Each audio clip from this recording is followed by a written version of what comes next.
This picture tells it all. This flag was apparently taken from someone's office inside the United States Embassy. It was burned Tuesday evening outside the embassy's gates. To the Iranian demonstrators who set fire to it, this was a symbol of victory. 2 days earlier, several hundred young people, mainly students at Tehran University, had taken over the embassy. "We are not occupiers," they said.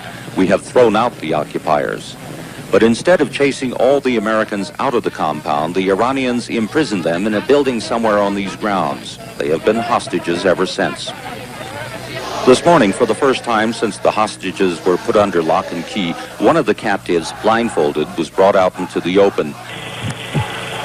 He is Harry Rosen, the embassy's press attaché. He was turned to face reporters and cameramen and several hundred Iranian demonstrators outside the embassy's gates. "Yankee, go home," they cried, but they made no attempt to harm him.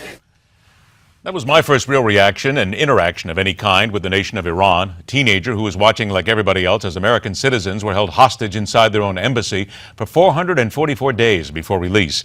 We watched as every single day there was talk of negotiations, false hope these people would be freed. But never in that time were we really worried these Americans would be killed.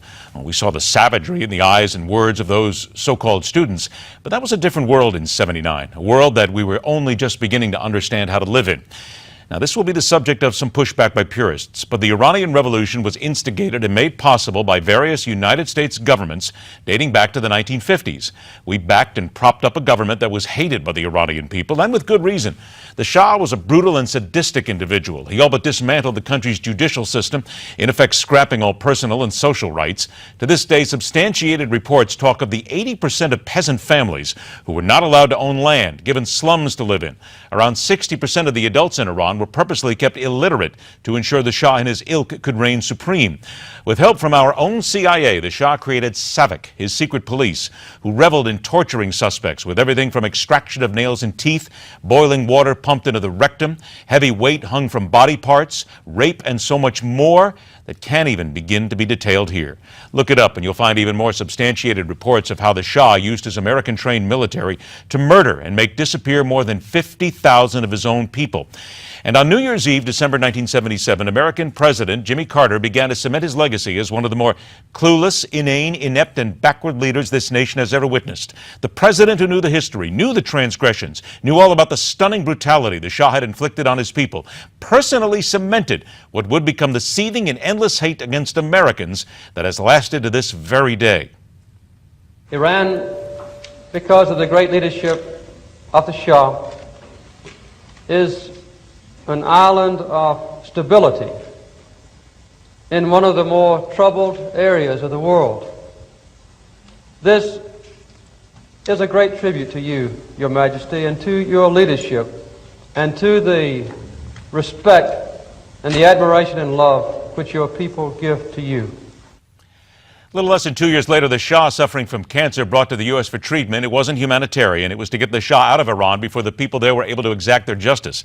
President Carter was warned not to bring him to America. He was briefed numerous times on what the outcome might be and the backlash it would exact on American interests. Yet the infamous, misguided, and arrogant bleeding heart would hear none of it. The Shah was brought to America, where he would be treated, begin his exile, to die in Egypt in 1980. But the damage was done. Enraged Iranians vented their anger in decades of being treated like animals with the revolution. America was anointed the great Satan, and we've never caught up since. Now fast forward to today.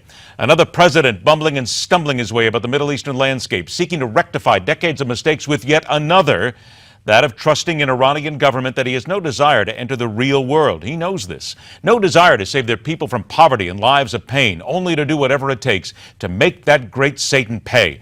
This time, no hostages, rather irradiated bodies if possible. We made mistakes and we paid for them. But we have learned so little since that champagne toast, to be led by another inept individual who seems focused on photo ops and legacy, rather than the reality of the world we live in today, the reality of understanding what the Iranian government is today, and the reality of what they want. And what they do not want is what is best for their people, much like the Shah. And that is telling it like it is. Rock on, true believers. Thanks so much for joining us. We're back Wednesday, midweek, with everything that is questioned right here on MidPoint.